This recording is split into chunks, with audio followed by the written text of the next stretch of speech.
In the most basic sense, I usually assess a given movie through three interconnected lenses. What's the story being told? How is that story being told? And what, if anything, does that story have to say about our world? Other people may use different terms for these lenses, like plot, character, and theme, directing, acting, cinematography, or really any creative choice. But I think it's safe to say that most people use a similar rubric, consciously or unconsciously. I mean, read any movie review, professional or amateur, and I bet it can be pared down to these basic elements. There was a time in my life when I prioritized them roughly in this order, where what literally happens in the plot was the most important aspect of the movie to me. But I've noticed in recent years that I've become less and less concerned with the story and more focused on the storytelling, as I've come to realize that's usually more important. That's how two movies telling two versions of the same story can get a collective and a collective, literally the greatest movie ever made. The critical consensus of Children of Men is that it works on every level. I kind of feel like this is what they're getting at. On one level, it tells an interesting and exciting story, with reveals, betrayals, sacrifice, double crossings, and rescues. On another level, the movie has thought-provoking things to say about human nature, how we respond to a crisis, how we quickly resort to tribalism under the pretense of security and stability. But the most important level, I think, is the genius way that Alfonso Cuarón chooses to tell this story. If you don't believe me, let's take an in-depth look at the first 5 minutes. Before we see a single image, we're getting an idea of the state of the world. Day 1000 of the Siege of Seattle. The Muslim community demands an end to the army's occupation of mosques. The Homeland Security Bill is ratified. After 8 years, British borders will remain closed. The deportation of illegal immigrants will continue. Good morning. Our lead story. What sort of world are we setting up where those bonkers headlines aren't significant enough to be the lead story? What state is the world in where these headlines are relatively unremarkable? The first image we do see is a coffee shop full of people entirely uninterested in getting coffee, despite being in the middle of the morning rush. And if you've ever stopped at a coffee shop on your way to work, particularly in a major city, you already know how strange and kind of unsettling this tableau is. It instantly and wordlessly informs us that this news story they're watching is of the utmost concern, important enough that everyone stops what they're doing to watch it. Everyone except Theo, that is. Theo's interest in the potential death of mankind is more of a passing curiosity. It's our first glimpse of the cynicism that dominates his character. As he walks out, we get the title card, that we didn't really need, and a glimpse of what 20 years of technological innovation has brought us. And it's kinda bleak, depressing, and more or less the same as 2006, minus some advancements in corporate advertising because capitalism. So, 90 seconds in, we already know that it's 2027, the world is in chaos, a human hasn't been born in 18 years, most people are terrified about that, but our main character isn't most people. All of this information communicated via a single title card, 3 headlines before a lead news story about a celebrity death, and a guy buying coffee. In 90 seconds. God damn, that's some efficient storytelling. We follow Theo out with an unbroken long take, more on that later, circle around him, and then...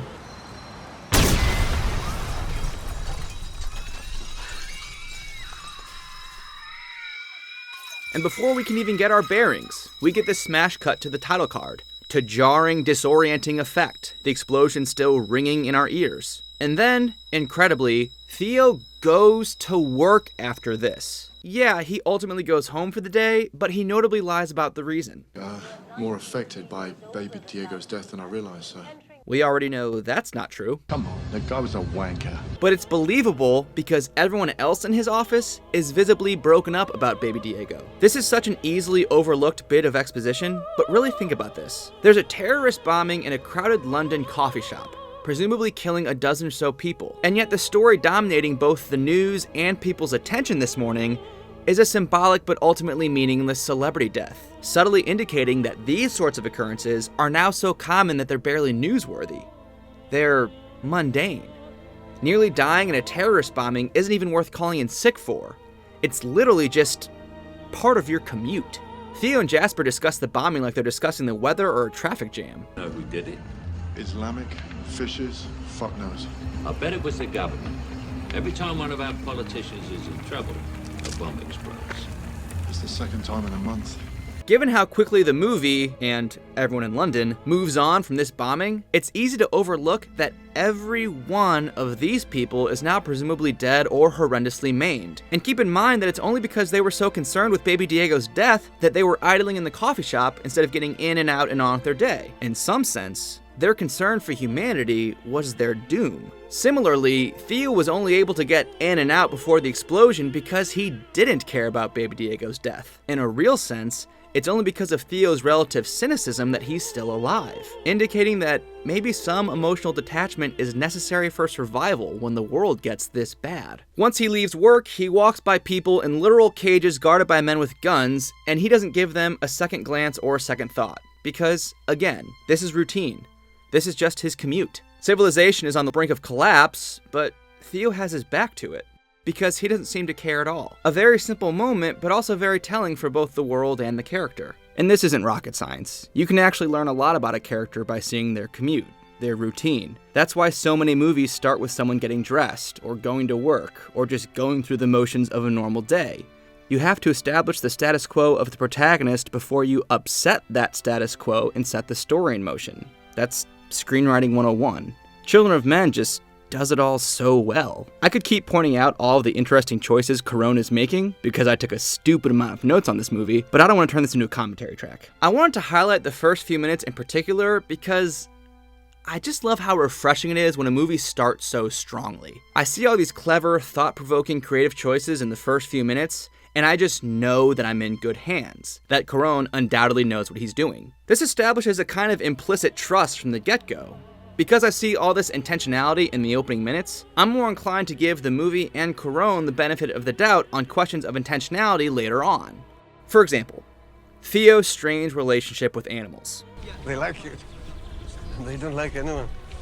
Is this trying to imply that Theo is more in tune with nature and all things natural? Does that explain why he's barefoot, in a more natural state, for the better part of half the movie? Or perhaps the movie is just trying to show that Theo's naturally trustworthy, where even the animals can sense it. This would further explain Key's implicit trust in him, despite being suspicious of just about everyone else. And note that her reveal takes place in a barn, surrounded by even more animals. Or, given how much dogs are used to scare and intimidate the refugees, maybe the animals' docility around Theo indicates that he has this benevolent power to protect the refugees. The power to calm the angry dog, metaphorically and literally. The point is, I'm not entirely sure what Cuarón is going for with this animal motif, but given the intentionality in the first few minutes, I trust that he's going for something. Every possibility I suggested is pretty interesting, and adds to the character and to the world. Nothing in this movie is just random crap. Cuarón is constantly trying to feed us information in any way he can. In interviews, he's expressed disdain for exposition, going so far as to call movies a medium for lazy readers, and illustrated stories. He instead prioritizes cinema over narrative, and not the other way around. So, yeah, makes sense that I like him. Which brings me to the long takes. So, I know a lot of people love long takes. I certainly love long takes. I mean, just from the perspective of appreciating the craft, they basically had to invent a 2-axis dolly just to get coverage inside the car for this shot. To say nothing of getting the timing right for this flaming car, a gunshot effect complete with bleeding, this motorcycle stunt, and the camera getting out of the car with the characters. This sequence took 14 hours to plan out and 5 hours of setup every time they tried to shoot it. What with the constant barrage of bullets, bombs going off, and people dying everywhere. They spent entire days on set trying and failing to get this sequence right. And to those who don't know what film production entails, every day costs a lot of money. So for them to take an entire day trying to get one single shot right and not getting it right, that means an entire day where they have to pay extras, they have to pay hair and makeup people, they have to pay costume people, they have to pay craft services people, they have to pay their electricians, their grips, their script supervisors, their production assistants, everyone. And then, presumably, at the end of the day, a studio executive gets on the phone with Cuarón, and presumably, he asks, "So, how much did you shoot today?" And Cuarón, presumably, said, "Nothing." And then, that studio executive, presumably, shat himself. I digress. The point is, while I certainly appreciate the craft and planning that goes into it, from a storytelling standpoint, a long take for the sake of a long take can sometimes feel self-indulgent. Keep in mind, every single cut is a choice, and every frame that they delay the cut is also a choice. So, with every long take, ask yourself, Why are they choosing to shoot it this way? What does the long take add? Here, it's fairly simple. Perspective. Because there's no cut of the camera, we maintain a real-time perspective of how close Theo was to getting blown up, time-wise and space-wise. An extra 30 seconds in the coffee shop would have been the end of Theo. So this long take helps show the chaos, the unpredictability, the danger of this world. Every second, you're in grave danger, even getting your coffee in the morning. Ditto for the utterly incredible car scene, one of my favorite scenes from any movie. You want to talk about chaos, unpredictability, and a constant threat of danger? Look at the range of emotions this scene covers. The first 90 seconds of the long take is fun, flirtatious, and light. Then, panic, fight or flight, terror and death, horrified confusion. All in a matter of minutes, all taking place in real time. By the way, bravo to the actors for capturing this wide range of emotion under very difficult conditions without the safety crutch of being able to cut around different takes. And because the camera, i.e. the audience's literal point of view, is able to stay in the car for the entire real-time sequence, it really feels like you're there, present for this horror. And there's no cut of the camera to bail you out. You can't look away from the horror because Cuarón won't cut away from the horror. No shot of the exterior of the car as the attackers approach. No cut to get a better look at this motorcycle crash. What we see is limited by what the passengers in the car see because we're a passenger too. And basically everything I just said applies to the climactic rescue scene as well. Utterly mind-boggling from a pure craft level, how much detail and planning had to go into this to get the timing of everything just right, but also effectively showing the chaos and the danger. People are dying everywhere, seemingly indiscriminately. Bombs are going off in the distance every few seconds. Bullets are whizzing by constantly. Theo could be dead at literally any second, and there's no cut to bail you out. So the tension just mounts and mounts and mounts to a nearly unbearable level. Contrast what Theo goes through to get into this building with how easy it is to get out of the building minutes later. This beautiful, poetic moment of peace is 1,000 times more powerful because of the hellishness in the long take. But the techniques and their effectiveness hold true even for the less flashy, less talked about long takes, like when Theo steals the fish's keys and their car. Obviously, it's not nearly as dangerous as the rescue sequence, but still, without cuts, the real-time spatial relationship between Theo and the guards is maintained through the whole scene. The long take gives us a better sense of how close he is to getting caught this entire sequence, which mounts the tension. Or how about a long take in a scene that doesn't really have much tension? Why shoot this conversation this way? If I'm really giving Cuarón the benefit of the doubt with intentionality, then I must ask myself, what creative choice is being made here? Okay, begrudging side note. I admit that I'm assuming these creative choices are made to best serve the story and for no other reason, and that isn't always the case. Filmmaking is complicated and often dictated by budget and schedule over everything else, including the story. And keep in mind, when you shoot a scene of dialogue, every new camera angle usually means you have to run through the scene several more times with that specific camera setup, which, can take a lot of time if you have a ton of characters talking in a scene. In his production notes for Shawshank, director Frank Darabont talks about how they had to shoot this one particular scene in a single morning, because that's what the schedule dictated. But the problem was that the scene in question was a conversation between 8 characters, and there just was not time to get coverage on everyone in the scene who spoke without messing up the whole production schedule. So cinematographer Roger Deakins came up with this lovely little shot that covers the whole conversation in 2 camera setups instead of 10. A nice creative solution. All this to say, fine. Maybe they shot this conversation this way because the long take was the fastest way to shoot it and it's all they had time for. Fine. Definitely a possibility. But like I said, I'm giving Cuarón the benefit of the doubt. So, assuming these are creative choices and not budgetary choices, what creative choice is being made here? Well, for one, the long shot keeps the fishes in the background, constantly lurking behind the conversation, unbeknownst to Theo or Jules. Like dogs waiting to attack. Jules has control over the dogs, for now, but they're already questioning her. Walk with me. I don't think that's a good Come idea. on. They clearly don't trust Theo, and the way they're on Theo and Jules' heels here, likely trying to listen to what of their precious plan she's willing to share with Theo, it's likely they don't trust her either. To me, here's the clear point of this visual. Predator, prey. The first sign of trouble that ultimately leads to... And speaking of maintaining a spatial relationship with people in the background, how about this brief scene? Theo has just watched his potential future with Jules die, and so he pulls out his trusty whiskey bottle, but then breaks down crying. despite his well-established cynicism and numbness to just about everything, there are still some things that whiskey and cigarettes can't fix, even though he clearly wants to hide this from everyone else. And I think one of the saddest moments of the movie is that he doesn't even get any time to grieve. He doesn't get any time to be human. And that brief, forgettable moment is really the heart of what this story is. Yes, it's a story of a humanitarian crisis of the highest degree, and a story of getting Key to safety, but we don't learn Key is pregnant until 35 minutes in. No, the real story being told is Theo's personal journey from cynical jadedness to hope. From dismissing the mere existence of the human project, Project. Why do people believe this crap? to risking his life for it, even sacrificing his life on the mere hope that it's real. Going from this, Honestly, Jasper, sometimes doesn't matter. Too late. World went to shit. It was too late before the infertility thing happened, for fuck's sake. It's all you ever used to do. That was 20 years ago. I'm a lot more successful now. I don't think those blood stains will wash up. Don't worry about it. Throw it away. to this. Whatever happens, whatever they say, you keep her close. It's gonna be okay.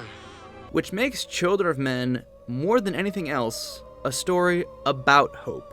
For me, this third lens, i.e. what, if anything, does this movie have to say about our world, is often what elevates a good movie into a great movie, and a great movie into a work of art. I mean, 12 Angry Men is an interesting story of a guy standing up for what he believes to be right, when it would be the easiest thing in the world for him to sit down. And it's also kind of a whodunit for good measure. But the reason it's still shown in high school English classes 60 years later is because of how it acknowledges that we all have our prejudices and preconceived ideas. Ideas that need to be regularly challenged for us to grow as a society, and for our justice system to work.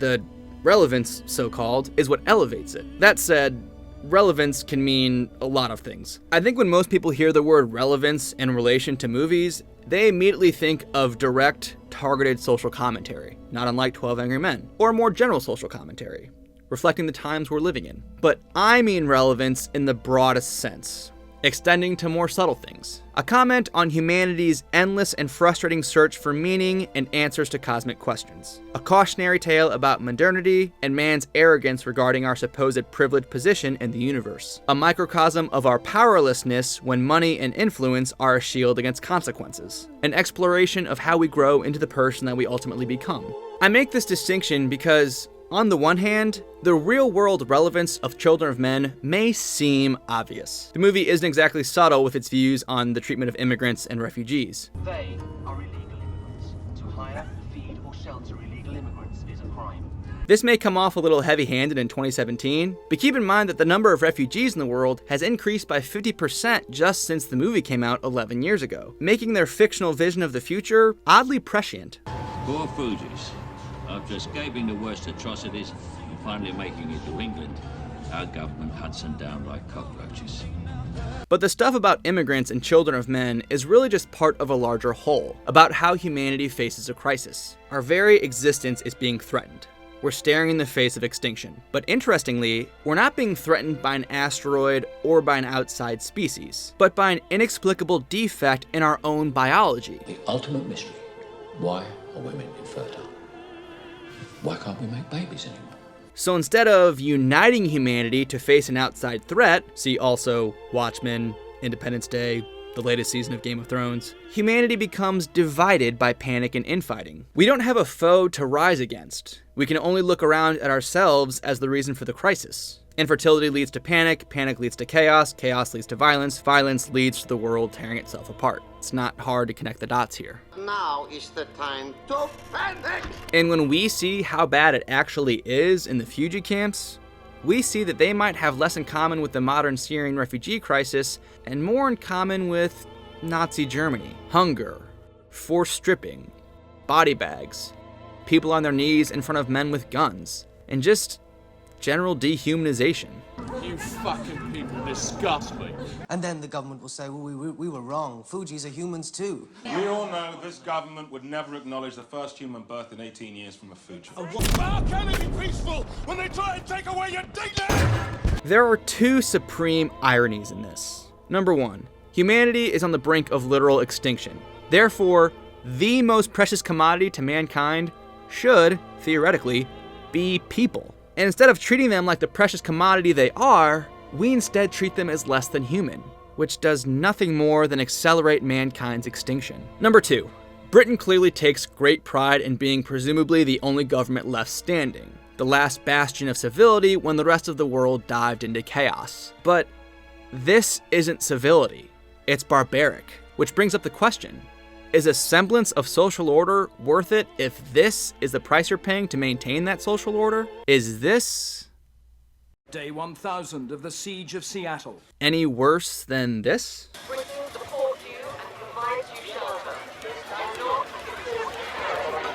Geez, how is that for supreme irony? But like I said, the movie is ultimately about hope. Just as Theo shows that he still has some humanity left in him, he and Miriam and Key show that humanity still has some good left in it. Even though it's not nearly as loud as the bullets and the bombs, the sounds of the baby's cry has the power to cause a temporary ceasefire. Regardless of what language you speak, regardless of what side you're fighting for and who you're trying to kill in that moment, hope is universal. Fear of extinction may lead to violence, but hope leads to peace, at least temporarily. Does the fact that they immediately start fighting again mean that Key's miraculous baby is ultimately meaningless? Hard to know for sure. Just like it's hard to know for sure if the Human Project is the ideal utopian group that it's reputed to be. It's hard to know for sure if Dylan is an anomaly, humanity's death rattle, or a sign of a new dawn. To try to piece together what the movie is trying to say, let's take a look at how they're saying it. This shot looks like it will be the last shot of the movie. Our main character is dead, the fog thickens, the music gets louder, and the camera starts to slowly zoom out. But no. We get another shot. We get the Human Project. And it's okay. We're safe now. We're safe. Instead of ending with this shot of uncertainty and ambiguity, we end on this one, as a boat called Tomorrow emerges from the fog. It's a metaphor. Then, just like with the opening scene, we get a cut to the title card, but with a crucial difference.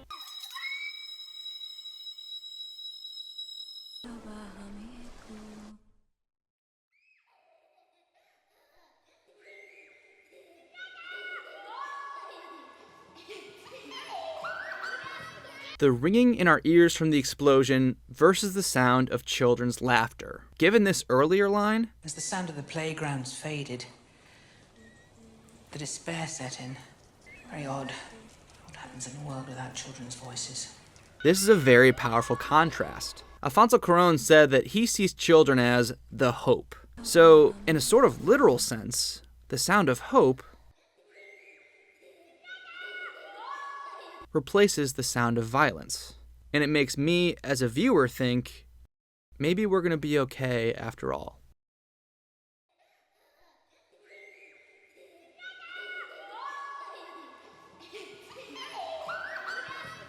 Pull my finger, quick, quick. Oh, Jasper, no. Oh, fucking hell, that's disgusting.